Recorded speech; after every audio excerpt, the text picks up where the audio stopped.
कभी सोचा है कि भारत की आज़ादी की लड़ाई, जो कुछ लोगों का संघर्ष थी, वो पूरे देश की आवाज़ कैसे बन गई?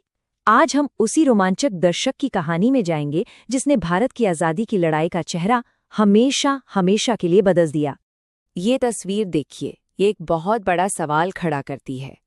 ये वो सवाल है जिसने 1920 के दशक में भारत की तकदीर तय की कि आखिर इतने सारे अलग अलग समुदाय, अलग अलग वर्ग, अलग अलग इलाके, जिनकी अपनी अपनी परेशानियां थीं, अपनी अपनी लड़ाइयां थीं, वो सब एक होकर खुद को एक राष्ट्र की तरह कैसे देखने लगे। तो चलिए चलते हैं पहले विश्व युद्ध के बाद के भारत में। लोगों को उम्मीद थी कि भाई जंग खत्म हुई है, अब कुछ अच्छा होगा, अच्छे दिन आएंगे। लेकिन हुआ इसका बिल्कुल उल्टा। शांति तो दूर की बात, देश पर टूट पड़ी मुश्किलें और लोगों में भर गया एक ऐसा गुस्सा जो समझिए एक तूफान लाने वाला था। तो हालात कितने खराब थे, जरा देखिए। एक तरफ कीमतें आसमान छू रही थी, लगभग दुगनी हो गई थी। दूसरी तरफ अंग्रेजों ने अपना खजाना भरने के लिए टैक्स बढ़ा दिए, और तो और गांवों से नौजवानों को जबरदस्ती फौज में भर्ती किया जा रहा था। मतलब लोगों के दिलों में ना एक गुस्से की आग भड़क रही थी, और यही आग एक बहुत बड़े आंदोलन की जमीन तैयार कर रही थी। इतना ही नहीं, कुदरत का कहर भी टूटा, फसलें तबाह हो गईं और ऊपर से इन्फ्लुएंजा की महामारी फैल गई। 1921 की जनगणना के आंकड़े तो होश उड़ाने वाले थे। अकाल और महामारी ने मिलकर करीब करीब 1,30,00,000 जानें ले लीं। सोचिए, इतनी बड़ी तबाही। इसके बाद तो लोग बस किसी भी तरह का बदलाव चाहते थे, बेचैन थे और एक नए नेता का इंतजार कर रहे थे। और ठीक इसी माहौल में 1915 में एक शख्स भारत वापस लौटा, महात्मा गांधी। और वो अपने साथ सिर्फ उम्मीद लेकर नहीं आए थे, वो लाए थे संघर्ष का एक बिल्कुल नया तरीका, एक ऐसा हथियार जो भारत ने पहले कभी नहीं देखा था।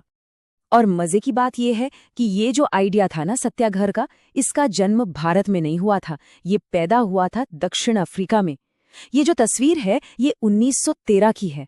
गांधी जी वहां नस्ल भेदी कानूनों के खिलाफ भारतीय मजदूरों के हक के लिए लड़ रहे थे। तो सवाल उठता है, आखिर ये सत्याग्रह है क्या भला? देखिए, बहुत आसान भाषा में इसका मतलब है सत्य की शक्ति या सच की ताकत। ये लड़ाई का एक बिल्कुल नया तरीका था। इसमें हथियार नहीं चलते थे, इसमें चलती थी सच्चाई और हिम्मत।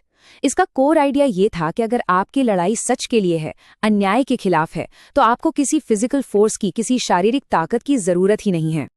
गांधी जी खुद कहते थे कि सत्याग्रह सिर्फ कोई पॉलिटिकल स्ट्रैटेजी नहीं है, कोई राजनीतिक चाल नहीं है। नहीं, ये तो सच और अहिंसा पर आधारित जीने का एक तरीका है, एक ऐसी ताकत जो दिल से, आत्मा से निकलती है। अब वक्त आ गया था इस विचार के पहले बड़े टेस्ट का, इसकी पहली बड़ी परीक्षा का। साल था 1919 और अंग्रेज लेकर आए एक ऐसा काला कानून जिसका नाम था रॉलेट एक्ट। इस एक कानून ने पूरे देश को हिलाकर रख दिया। अब इस कानून में ऐसा क्या था? इसने अंग्रेजी सरकार को बेहिसाब ताकत दे दी। मतलब वो किसी भी भारतीय को सिर्फ शक के बिना पर, बिना कोई मुकदमा चलाए 2 साल के लिए सीधा जेल में डाल सकते थे। जाहिर है ये सरासर नाइंसाफी थी, और इसी अन्याय के खिलाफ गांधी जी ने पूरे देश से सत्याग्रह करने की अपील की। और फिर क्या था? लोगों का गुस्सा सड़कों पर फूट पड़ा। हर शहर, हर कस्बे में रैलियां होने लगीं, हड़तालें होने लगीं। लोगों का ये गुस्सा देखकर अंग्रेज सरकार बुरी तरह घबरा गई और इसे कुचलने के लिए उन्होंने लगा दिया मार्शल लॉ।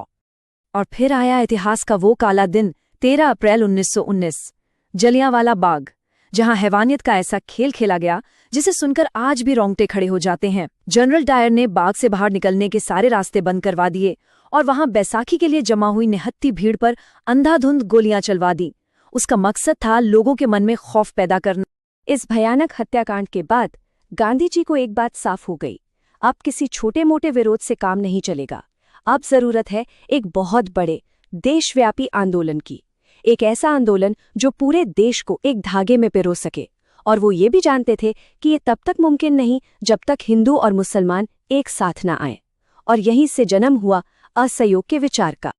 अब इसका जो कोर आइडिया था ना, वो बहुत सिंपल था लेकिन पावरफुल, बहुत ज्यादा पावरफुल।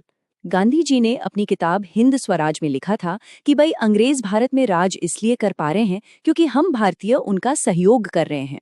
जिस दिन हम इंडियंस ने उनका साथ देना बंद कर दिया, उनका ये राज 1 साल के अंदर ताश के पत्तों की तरह ढह जाएगा। और ये सिर्फ एक नारा नहीं था, इसके पीछे एक पूरी प्लानिंग थी, एक पूरी योजना थी। आंदोलन को स्टेप बाय स्टेप आगे बढ़ना था। सबसे पहले सरकार से मिले टाइटल्स लौटाए जाएं, फिर सरकारी नौकरियों, सेना, स्कूल, अदालतों, हर चीज का बहिष्कार किया जाए, विदेशी सामानों का भी बहिष्कार हो, और अगर सरकार जबरदस्ती करे तो फिर फुल फ्लेज्ड सविनय अवज्ञा अभियान शुरू किया जाए। मतलब ये अंग्रेजी सिस्टम को हर लेवल पर कमजोर करने की एक सोची समझी स्ट्रैटेजी थी। अब आते हैं इस आंदोलन के एक बहुत ही इंटरेस्टिंग पहलू पर। नारा एक ही था, स्वराज, लेकिन इस एक शब्द का मतलब हर किसी के लिए बिल्कुल अलग था। तो सवाल ये उठता है कि जब देश के अलग अलग कोनों में अलग अलग लोगों ने स्वराज का ये नारा सुना तो उन्होंने इसका क्या मतलब निकाला, इसे अपनी जिंदगी, अपनी परेशानियों और अपनी उम्मीदों से कैसे जोड़ा। ये जो फर्क है ना, वो यहाँ साफ दिखता है। देखिए, शहरों में जो मिडिल क्लास था उनके लिए स्वराज का मतलब था सरकारी स्कूल कॉलेज छोड़ना, विदेशी कपड़ों का बहिष्कार करना। लेकिन गांव में एक किसान के लिए, उसके लिए स्वराज का मतलब था जालिम जमींदारों और भारी भरकम लगान से आजादी। आदिवासी समुदायों के लिए स्वराज का मतलब था जंगलों पर अपने पुराने हक वापस पाना। और बागानों में काम करने वाले मजदूरों के लिए, उनके लिए स्वराज का मतलब था उन बागानों की कैद से निकलकर अपने गांव वापस जाने की आजादी। एक ही शब्द, लेकिन सपने अलग अलग। लेकिन आंदोलन में शामिल यही अलग अलग उम्मीदें और कहीं कहीं पर भड़की हिंसा इसके रुकने की वजह भी बनी। फरवरी 1922 में चौरी चौरा में प्रदर्शनकारियों की भीड़ और पुलिस के बीच एक हिंसक झड़प हो गई। जब गांधी जी ने देखा कि उनका अहिंसा का सिद्धांत टूट रहा है, तो उन्होंने बहुत भारी मन से इस पूरे असहयोग आंदोलन को वापस लेने का फैसला कर लिया। असहयोग आंदोलन तो रुक गया, पर आजादी की जो आग लोगों के दिलों में जली थी वो बुझी नहीं, बिल्कुल नहीं। बल्कि 1920 के दशक के आखिर तक आते आते भारत की राजनीति ने एक नई करवट ली, और इस बार आजादी का लक्ष्य पहले से कहीं ज्यादा साफ और मजबूत होने वाला था। और इसकी एक बहुत बड़ी वजह बना साइमन कमीशन, जो 1928 में भारत आया। अब सोचिए, ये एक कमीशन था जिसे भारत के भविष्य पर फैसला लेना था, और इसमें एक भी भारतीय सदस्य नहीं था, सारे के सारे अंग्रेज। ये तो देश का सीधा सीधा अपमान था, और इसका नतीजा पूरे देश में एक ही नारा गूंज उठा, साइमन गो बैक। इसी गुस्से और विरोध के माहौल में आजादी की लड़ाई ने एक निर्णायक मोड़ लिया। दिसंबर 1929, जगह थी लाहौर, और कांग्रेस का अधिवेशन चल रहा था। जवाहरलाल नेहरू की अध्यक्षता में एक ऐतिहासिक प्रस्ताव पास हुआ, पूर्ण स्वराज। यानी अब थोड़े बहुत सुधार नहीं चाहिए, अब चाहिए पूरी आजादी, कंप्लीट इंडिपेंडेंस। तो अब लक्ष्य एकदम साफ था, पूर्ण स्वराज, पूरी आजादी। लेकिन सवाल अब भी वही था, आजादी के इस बड़े से आइडिया को आम इंसान की रोजमर्रा की जिंदगी से कैसे जोड़ा जाए, और कैसे नमक जैसी एक मामूली सी चीज पर लगा टैक्स इस देश को आजादी की आखिरी और सबसे बड़ी लड़ाई के लिए एकजुट कर पाया। खैर, ये कहानी है अगले अध्याय की।